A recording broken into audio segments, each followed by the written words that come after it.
even if you haven't seen someone do it, it doesn't mean that it's impossible. It just means that nobody has done it before, but that doesn't mean that you can't be the first. Hey, it's Reese. I'm a mindset and abundance coach and founder of Yes Supply, and I'm so excited about this video because we're about to take you behind the scenes of one of our live trainings. If you're loving these behind the scenes videos, let me know below in the comments, and also like and subscribe so more people can find this content. So let's jump into it. So now we're gonna go into the definition of NLP. How Jessica explained it was amazing, but we'll go a little bit deeper right now. So NLP stands for Neuro-Linguistic Programming. So the neuro refers to our nervous system. So it's through the nervous system that we experience the world. So the things that we see, hear, feel, taste, and smell. Our 5 tangible senses, that's our nervous system. That's how we're connected to the rest of the world. So essentially, the information comes in through something we see, something we hear, something we touch, something we smell, or something that we taste. Now, typically, most people are sensing the world mainly with visual, auditory, and kinesthetic. Oftentimes, you'll find that people who have a really strong sense of gustatory with which they experience the world, or olfactory, they'll actually work in like candle making or perfumeries, or they'll become a chef or something like that.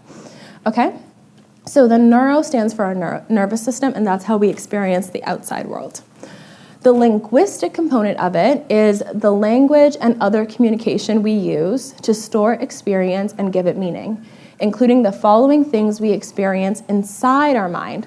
So when the information comes from the outside world to the inside world, where we actually are experiencing it, we experience it in pictures, sounds, feelings, smells, tastes, and also self-talk. Okay? And then the next is programming. So that's essentially discovering and using the programming patterns and strategies we run in our minds to achieve our goals. So essentially, neuro-linguistic programming is learning the programming language of our minds so that we can see how people are sensing their external reality, and then how they're experiencing it in their internal world. And again, just a reminder, even though we're all here, we're sitting in the exact same room, we're experiencing the same slide deck, the exact same sentences, every single one of you is gonna leave with a slightly different experience based on your past experiences, how you see yourself, how you see the world, things that you've been through. And that's why it's really important that when we're working with our clients, we wanna make sure that we're not essentially taking our own point of view and applying it to what they're experiencing, but we have to understand that everyone is experiencing the outside world, what they see, hear, smell, taste, and touch differently based on their past experiences, their beliefs, their identity, their programs. We're going to talk deeper about this, which it comes inside of them, and how they experience it, which will create pictures, sounds, feelings, smells, taste, and internal dialogue, which is self-talk. And then the programming aspect of it is discovering and using the programs, patterns, and strategies we run in our mind to achieve our goal. Was that your question? Yeah. Yeah? Okay, cool. So in other words, NLP is how we use the basic language of our mind to consistently achieve the results that we want in our life. So other definitions, we talked about this earlier, it's an attitude and methodology that leaves behind a trail of techniques. So essentially looking at people who have done something incredible and not saying, oh, they can do it, but I can't, but understanding that anyone who's achieved anything, they've left behind a trail of techniques. And if you wanted to achieve the same or similar results, or maybe even better results, you can model their success, not copying, but seeing the different aspects of what they've done to know that you can achieve it as well. This ties really into our beliefs about what's possible as well. So has anyone heard the story of Roger Bannister?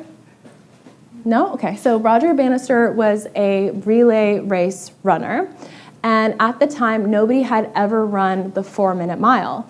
And so he was running a relay race, and apparently the person who was passing him the batons said something to him, and he miscommunicated as we're behind. So he ran as fast as he possibly could in this relay race, and without even intending to do so, he actually was the first person to run the 1 minute mile.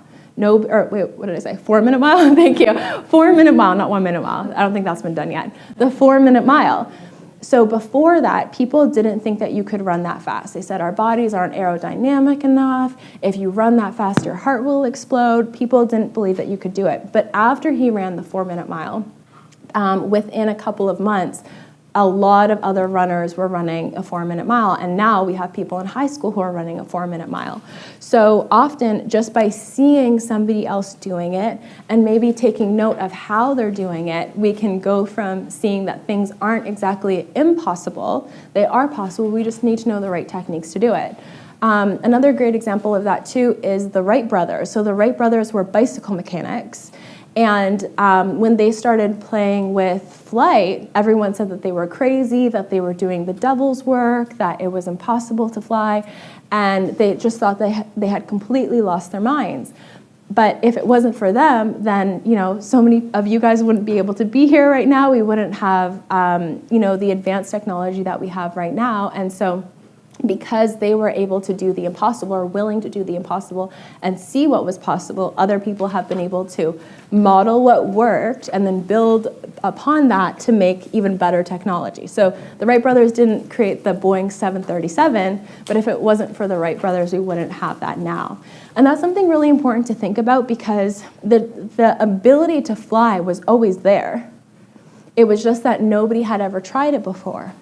So if there's something that you want to do, even if you haven't seen someone do it, it doesn't mean that it's impossible. It just means that nobody has done it before, but that doesn't mean that you can't be the first. For example, Elon Musk, he's looking to send people to space and have us be able to live on space, and maybe one day that will be something that's completely normal. Like, hey, let's go on vacation. Should we go to Paris or should we go to Jupiter? I don't know, right? It might be like completely normal, right? Because there's so many things that exist now that didn't exist 20 years ago. Like if you said 20 years ago or 30 years ago that you'd be able to just like pick up your phone and talk to people like all over the world, they think that you're absolutely crazy. And now our phones have more technology than like the most powerful supercomputers of the 60s, right? So start to think about, just because you haven't seen it done before, or just because nobody in your circle has done it before, you can look for examples of success, model success, and you can even one-up it and do, whatever it is that you want to do with your life. One other thing to note as well is that NLP is a do-with process, not a do-to process. So we are not doing NLP to people. Our clients have to be a participant in the experience. So if I were to tell you to close your eyes, is it me closing your eyes? Am I walking up to you and going like this? Or is it you closing your eyes, right? It's the exact same way when we're working with our clients. They need to be at cause for the change, and they need to understand that they're part of the process with you. They're doing it with you. So that's why I really like to start, if I'm working with somebody in a long-term program, or even if I don't really do single sessions, but when I have, or if I were to ever do a single session, I would always start it off by telling the client or asking the client, who is at cause? Who is at cause for the change? Because if they decide to be skeptical or whatever it is, if they're not participating, they're not going to get the results, right? A lot of NLP is them visualizing, them following the instructions, them relaxing when you ask the client to relax, all of that. So the client has to be fully engaged, and that's why we, want our clients to be at cause. We want them to focus on what they want, and we want to make sure that what they want is what they really want. You want them to want it for themselves because they're going to be invested in the change, and that's what's going to make the change really, really easy for them. So how was that? Thank you so much for watching. And I want to know, was there anything in that video that shifted your awareness or maybe shifted the way that you're creating your future? If so, let me know below in the comments. And if you're interested in becoming a coach with YesApply, head to yesapply.co/certified to learn all about our certification trainings.